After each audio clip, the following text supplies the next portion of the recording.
So I did my civil rights project on the 16th Street Baptist Church bombing. So who was involved?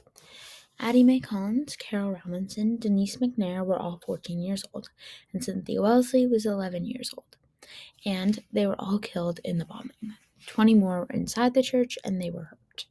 10 p.m. that same night, Assistant Director Al Rosen assured Assistant Attorney General Katzenbach that the Bureau considered this the most heinous offense, and we had entered the investigation with no holds barred. And then here is a picture of the 4 girls. So when and where it took place. The 16th Street Baptist Church bombing happened on September 15th, 1963 in Brigham, Alabama. What happened? September 15, 1963, the 16th Street Baptist Church was bombed.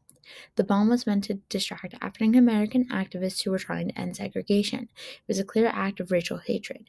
The church was a key civil rights meeting place and had been a frequent target of bomb threats. This was not the first time this had happened to a church. This was the 3rd bombing in 11 days after the federal court mandated the integration of the Alabama school district. Leaders of the event. The leaders of the event were the KKK as well as Reverend Martin Luther King Jr., who helped after the bombing.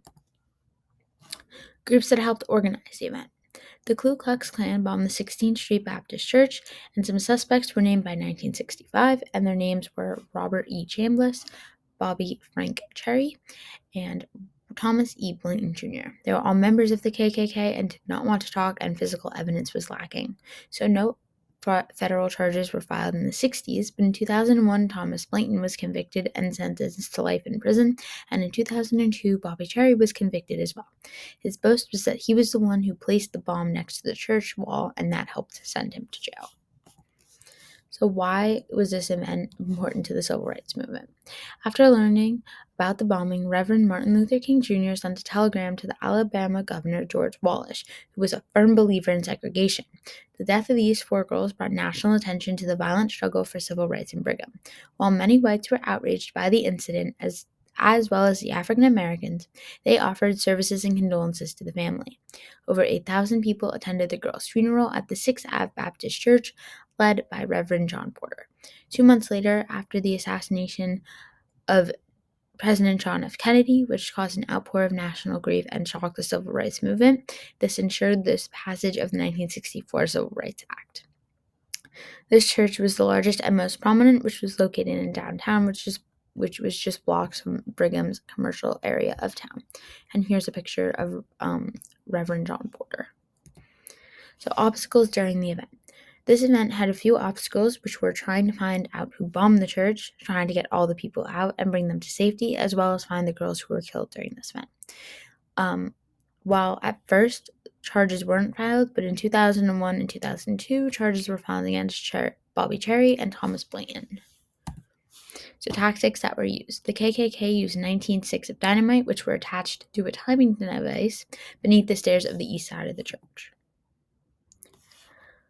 Connection to other movements.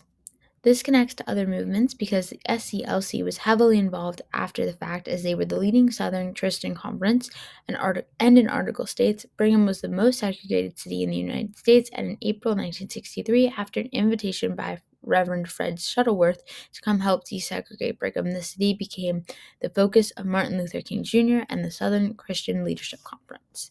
And here's a picture of the conference. So connections to events that are happening currently.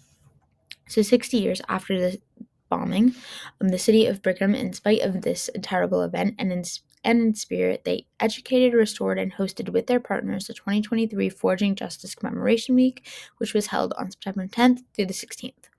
The community was able to have conversations with nationally acclaimed leaders.